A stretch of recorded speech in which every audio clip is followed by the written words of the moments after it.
there, Global Church family. Welcome to your ongoing conversations about international missions at Fellowship Bible Church, where you get a front row seat of what God is doing continually to establish His church around the world. I'm Mark Francis, and your host for today. It's been several episodes since I've been a part of this podcast, but I'm excited, and I have some pastors' wives with me today. This is exciting to hear what God has done in a trip recently to Zambia. So I've got Annette McManigle, married to Scott McManigle. And I have Rachel Poole, married to Jim Poole. And both are the pastors here at FBC for Global Missions. Thanks, ladies, for being here. Yeah, thanks for having us. Yeah, I love just hearing some of the stories of the trips, the good, the bad, the ugly, all the things. And we get a chance to unpack a recent trip to Zambia. So last episode, you heard Emma Kate do an on-site conversation with a pastor and his wife there from Zambia. Mm-hmm. And so we heard what God's doing with them. And so we wanted to unpack the trip because you ladies were in Zambia as well on that trip. Yep. So let's dive into the details of, first just share with me, why did this happen? Why was there this conference? Why did this trip in Zambia go on? Well, I don't know who started the ball rolling, but it was determined that it would be a good idea to do a women's conference in Zambia. Maybe it was Bernadette's idea. I'm not sure. It was. And she's with Michael. So Michael and Bernadette Boone work in Zambia. Mm-hmm. They've lived there for the last 8 years. One of our Global Church partners who've been here to town for our Global Church weeks. Yeah. And so she had a desire to have a women's conference, and that's new to FBC Missions, to do a women's conference. So it was pretty exciting to be on the front row of that. Yeah. So there were a bunch of us from FBC that went over. Who went, or just how many? I mean, you might not remember all the names, right? So how many of you guys went? There were 5 ladies from FBC who went. Huh? Also, Chris and Kylie Little came from South Dakota. Mm-hmm. Kind of our Native American partners. Partners, yep. Okay. Do you know why they got invited? Was that just a kind of a collaboration that Scott and Jim had reached out to them? Yes. Yeah, kind of wanting them to experience, going to another country and what we do with other pastors. He is a pastor over other pastors in South Dakota, and so it was a good experience for him to join in that. It wasn't just a women's conference. The men came along and they met together also. Okay. But it was good for relationship building. Yeah. Us from FBC and them together, but also to see on site what it's like to disciple these pastors and their wives. Yeah. So who else? Did I cut you off of other people who who came as well? Some other people. So Cedric and Pauline Chippendale from South Africa also came. And Nandu and Deborah. Yeah, Nandu and Deborah from Atlanta, who the connection there is that he and Michael are connected. And they've been doing ministry together for a long time. And they're familiar with our teaching and they come up to the missions conference, I think, right? Yep. Yeah. They've been here. Yeah, actually, Michael Boone and Deborah are brother sister. I did not know that. Yeah. Yes. Wow. They are. Okay. Yeah. Cool. Yeah. So that makes they a little have connection sibling there. scraps while the conference is going on. Yeah. Okay. Neat.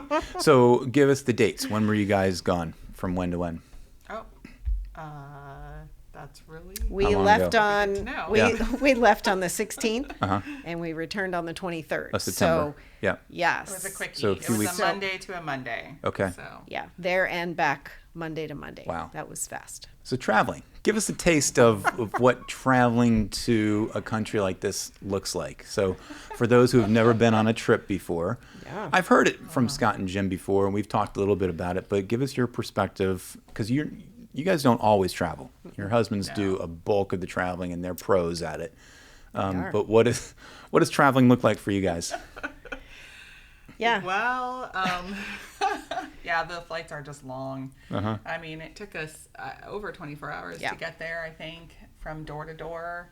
You know, airport to airport was probably 24 hours. So just flying time and layover in Ethiopia and then flying time again. So that's really long. And you are right, the guys have their system down. Like they know how to sleep well. And so for the rest of us, we have to figure out, you know, can we rest? Can we, you know, what can we do? And thankfully when we got there this time though, it was in the afternoon. So we had a little bit of time to just kind of put our stuff in the rooms, go do a few things, keep ourselves awake before bed. So that was before things started the next morning. I think sometimes the guys, they hit the ground running. Yeah.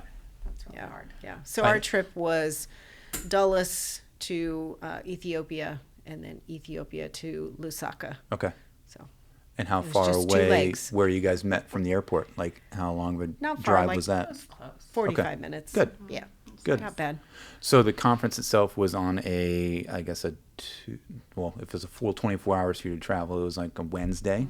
Yes. Wednesday through Saturday. Okay. So Yeah. 4-day conference. Wow, that's a lot. So 4 days. So walk us through what went in, day out as a part of a conference.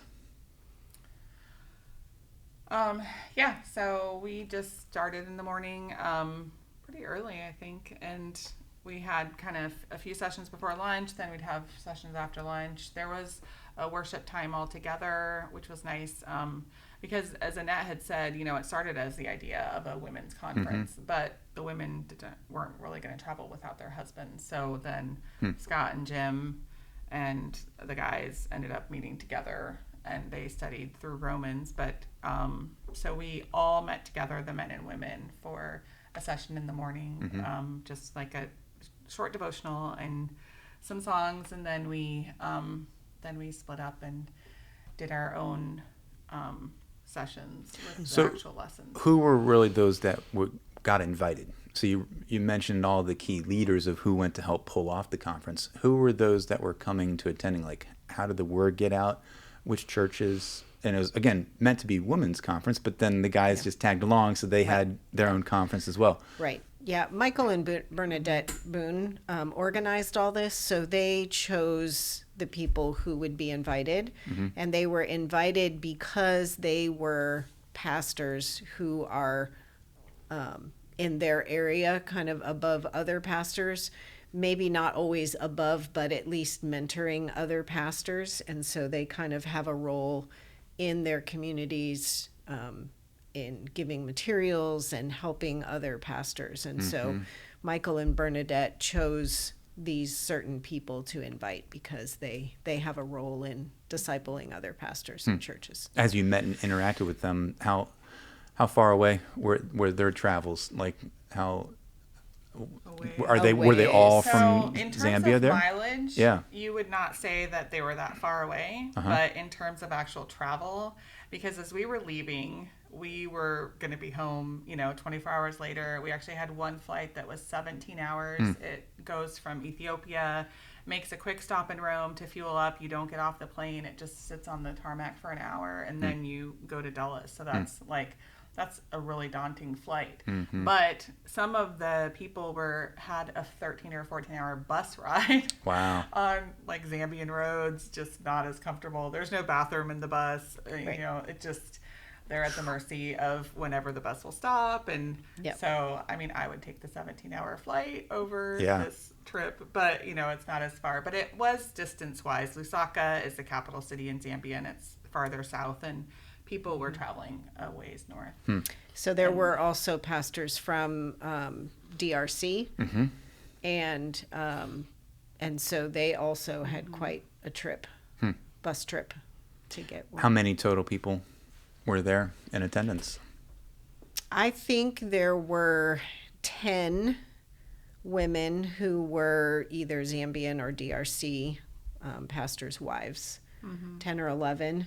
Yeah. And then our team, as well as Bernadette and Pauline from South Africa, and Deborah and Kylie. So there was 19 or 20 of us all together in the end.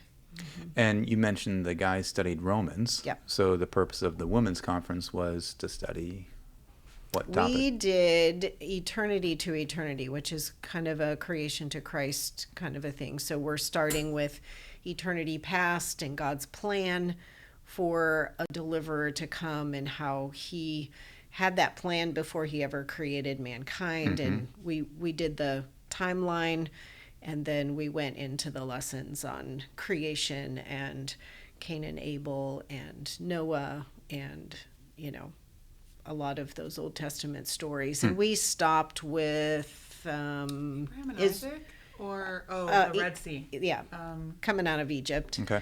That's where we happened to end, because that's how many sessions we had. But Bernadette's plan then is to continue with them to the end of that book, so that brings them through the life of Christ. She'll do that by Zoom. So this got them started, and hopefully those relationships, continue. I mean, you mentioned relationships with those that were attending, but also relationships amongst you, the leaders. Yep.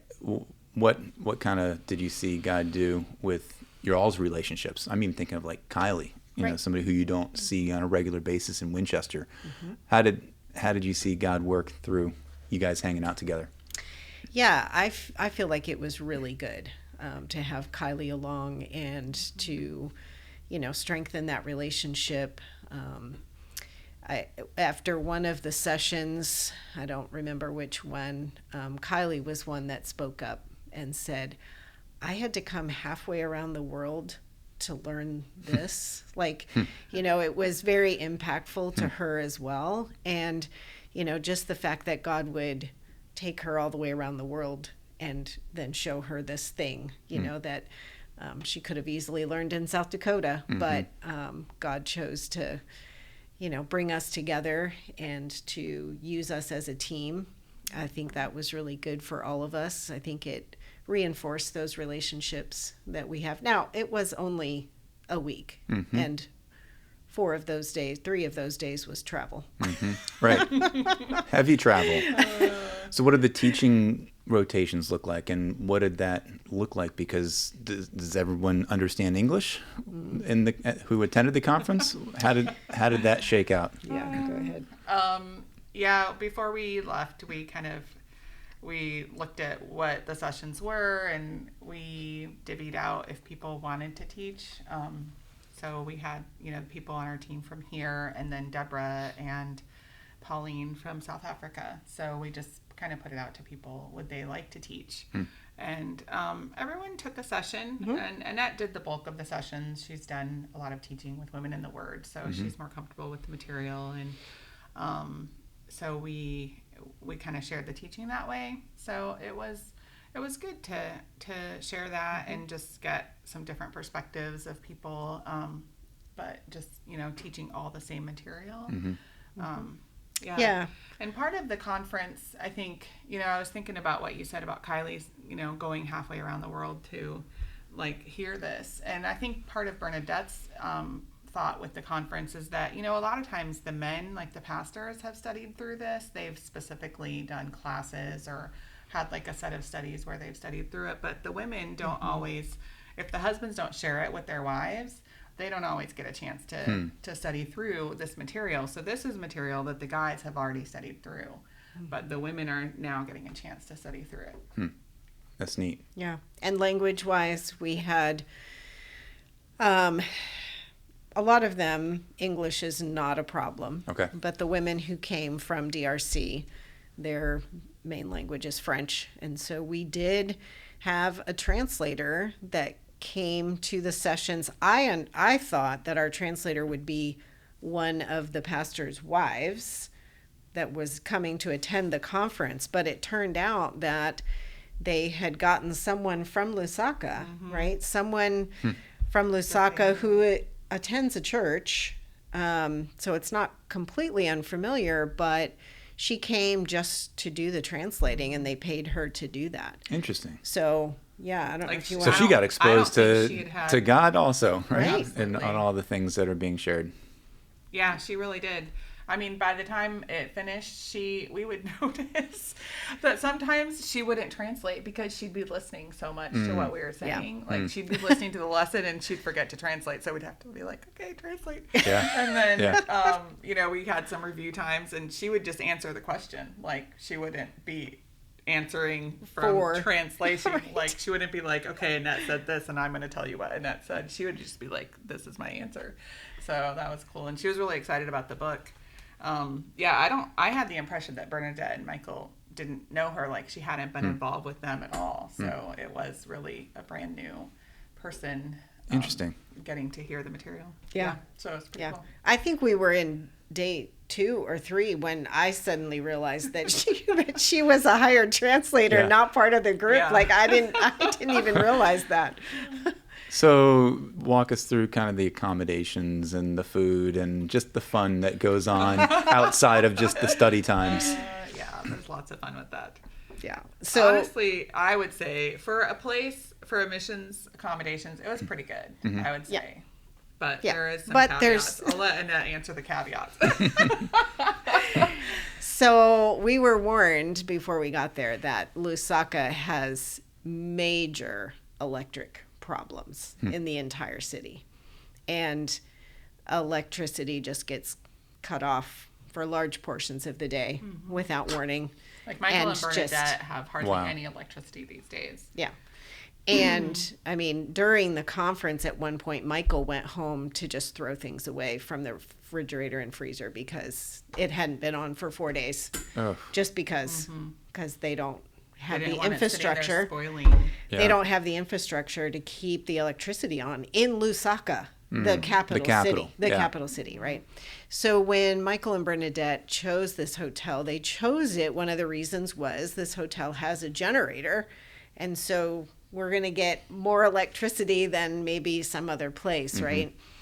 So it was interesting. I mean, it was not the middle of hot season, thankfully, because no electricity means no air conditioning, but it also means no fans. Right. Yep. And so the weather was starting to warm up. It's below the equator, so it's coming into summer now. October is their hottest month. So it was getting warm, but it was not miserable.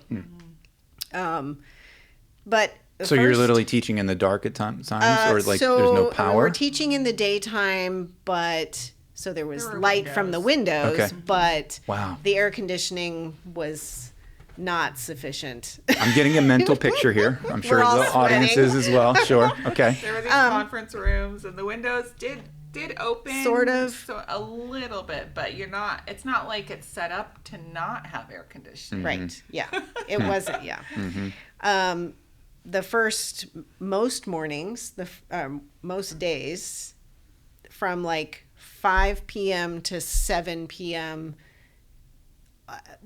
Just no electricity, and so they had stopped the generators to refuel them and give them a break, and so leading up to dinner, which was 7 o'clock, and it's pitch black now at this point, there's not a light in the hotel. No. And so we're all using little lanterns and our phone lights and stuff like that. And then, okay, it's dinner time at 7 o'clock. We're going to fire up the generator. So now we have power from 7 p.m. until midnight. So, yeah. Okay. So, I mean, charge all your devices, get in all the things you need. Charge everything. Strategic about that. Yes. And so, I mean, we're on jet lag, so we're tired. We're going to bed by 8:30 or so. But at midnight, all the electricity goes off, and it goes off until 6 a.m. So, so no air conditioning, no fans. Yeah. Wow. There'd be random times it would turn on, and we had a doorbell in our hotel room for whatever reason, and so our doorbell would go off every time the electricity came on. Gosh. So in the middle of the night, like, wake up call. You'd be woken up in the middle of the night. Thinking somebody's really loud ring. I don't know. It was just really. Yeah, who's at the door? Intruder. Yeah. Oh my goodness. So I mean, it was challenging, but I mean, honestly, it wasn't super miserable. It wasn't. It was not 100 degrees. Right. It wasn't like what the guys were experiencing in the spring with all those African countries. Yeah. So there's definitely some camaraderie that occurs from the leadership, those who attend, or those who helped put on the conference. How about those who attended? How are your interactions with them, especially towards the end of it? Like, you try to get to know people. I know when you're at a conference like that and have lunch and meals together, but by the end, you're starting to gain a relationship. What was that looking like for you guys towards the end of the conference? Yeah, Scott and I sat with a couple near the end of the conference, and we got talking with them about, he was talking about some false teaching in churches nearby him, ones that he had some influence in, and he was asking us some questions, and he was very convinced and very very much on board with the teaching that we were teaching that week at the conference, and he was reiterating those same points, and he was disputing the points of these other pastors and churches that he had experienced this false teaching with. And so it was very encouraging to sit with them and to hear that, he's gonna teach these things every opportunity he has, because he knows that it's affecting other churches, other pastors, and other congregations. And so those are really encouraging stories when they're going to go back and they're going to teach, and as much as he has an influence, he's gonna lead people into truth. So it's very good. And so you only got through half the lesson, maybe half the lessons, right. And you said Bernadette's going to continue with them. What's your follow-up with her? What has that been looking like, as far as like how some of the ladies been reacting? Have you gotten any feedback from them at all? Yeah, Bernadette sent us a few things. Feedback was challenging while we were there. There was the language barrier. There's, personalities. We don't really know them very well, so maybe they're just very quiet. There was a hand or a couple of them that would speak up more. But I think Bernadette said that Zambians in general kind of are a little more reticent. So it's kind of a cultural thing then, too. Yeah. And so you never know, like in that situation, did we not communicate? Do they not know how to communicate back? Is it cultural? Is it personal? Is it, what are the reasons for not as much feedback or not being real sure about, have we communicated clearly? But Bernadette did send us a few things. They're kind of general, but here's one. The teaching was so good and powerful. I'm blessed so much for your teachings. It's really, really helped me. Even here, women's ministry, never been the same because of your teachings. Thank you so much. So that was one. I don't know if you want to read any others. Yeah, there was one that was really good that said the most impacted thing were the lessons, especially on God. So plan from eternity to eternity, and that God always pursues his people because of the love he has for mankind. Maybe just, here's my guess.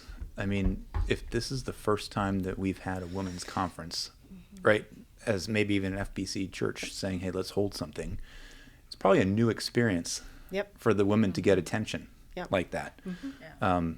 And so what do you think, what did you see there are potential challenges of women's roles, male roles in a church?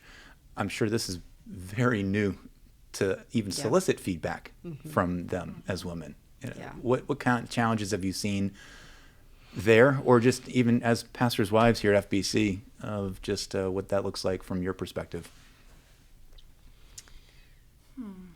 Yeah, I mean, I feel like all of that is true. It's new. It's new for them to have a relationship with us. And so, they're more reserved. I think that it was also a lot of information to bring in. Also, as much as when they speak, they have such a thick accent that you really have to listen carefully. They're doing the same thing when we're teaching. We slur words together and we talk fast or whatever it is, and they're in their brain, they're trying to keep up. So that also, I think is an issue. But as our time came to an end there, I had said to our team, this is the first of its kind. It's the first real women's ministry that we've attempted. And I think we can come away with some ideas of how to improve it, some ways we can, do better at communicating or getting feedback or whatever it is. We also have got to trust that God's going to do with it what he does. And when we're communicating truth, we have to believe that God is taking that truth and impacting people. So that's always seeds are definitely being planted. Yes. And Yeah, Holy for Spirit's working and moving with whatever translation or understanding issues are going on. They can then start digging into the Word and see, okay, what does God have for them with any of these topics of, just understanding the plan of redemption before eternity. I think there's something to, I think, for people attending a conference like that and hearing so much for the first time, for it to soak in, that instant feedback might not be the easiest thing, right? Right. What were your thoughts on it this? just shows that there's a need for it, because I would talk with Jim about the men's sessions on Romans, and he would talk about how many questions they had and the feedback they were getting, and just in the session itself, I think there was a lot of interaction. And I know that those are a group of men that Michael personally has been meeting with. So there's been more time to talk through lessons, and they've just had this relationship growing. Whereas the women, I don't think that Bernadette has been meeting with them specifically. And so I think it just shows that there's a need for this, to get them together and to meet, and to, for one thing, to hear it, and then for them to interact with each other to get a chance. I agree. I think the content is one thing, to be able to have the teaching occur and for that to be received, but then just the idea of getting everyone together for that purpose, and for it to be women, and they're pastors' wives, they're leaders. So if they're having this kind of, again, lack of feedback is only just a symbol or an example of maybe what's sinking in, but what about the rest of their churches? And I see that as a prayer request almost of, how can this be modeled and replicated again, to where they then see the need to even do this. And it might take more time and more pouring into their lives before we see that happen. I agree. Yep. So what would add on, what other prayer requests would you see from just the result of this conference?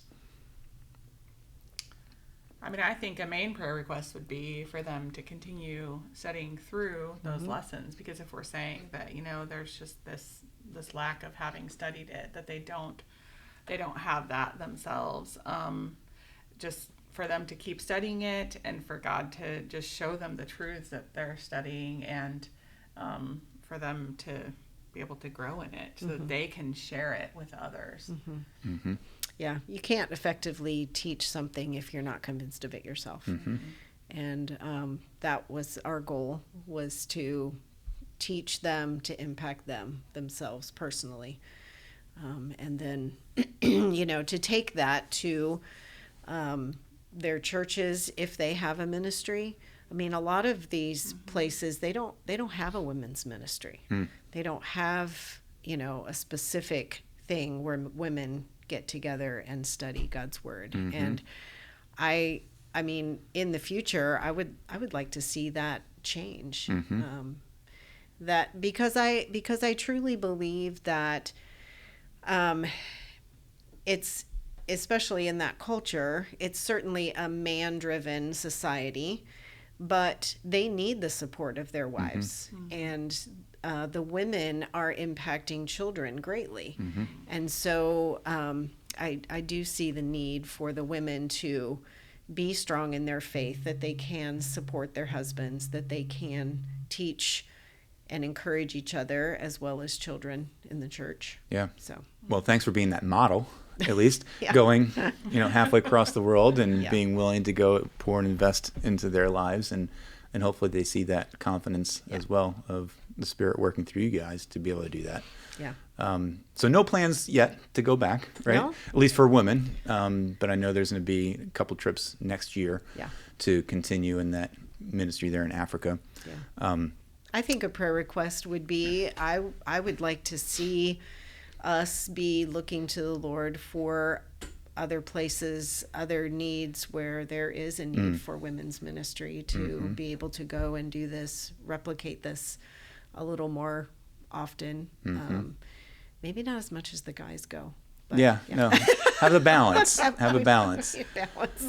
But yeah, see what God does with that. Yeah. Kind of planting the seeds for us around here as FBC and see, okay, where are those gaps and where's the biggest potential impact for women's ministry. I also really enjoyed that as a team from FBC, including Pauline and Deborah, that we shared the teaching. I think that it was important as an example to share that teaching. It was also really encouraging for me specifically that I was so encouraged by the teaching that the other ladies did. Rachel did some. We had Rachel and myself. We had Jessica Oplak, Alicia Reed, Emma Kate Culler. Who am I missing? That was it. Besides then Deborah and then Deborah and Pauline. And so it was very encouraging to see that we can go over as a team and we can function as a team and give each other, those lessons to teach. And I was very encouraged by that. Yeah, it is encouraging. So I'm excited to see what God does with this down the road and see what the next year's schedule could look like. It would be really cool. Yeah. Well, thank you, ladies, for being here and encouraging our body with hearing what's happening around the world. I will say that next episode will be Emma Kate chatting with Michael and Bernadette Boone in person there on site, so you get a chance to hear more about their ministry firsthand and continue to pass on these episodes to others here in the church so they can learn more about what's going on with global missions. There's plenty of great things that God is doing around the world. So I would encourage you to participate, be a part of that, and know that just being a part of FBC and how the financial contributions are being doled out to go to global missions make a big impact. So your prayers and financial contributions, you are part of what God is doing. So continue to watch and listen and look out for these next episodes. And until we chat again, let's remember that it's Christ who is continually building his church until we all attain to the unity of faith and of the knowledge of the Son of God.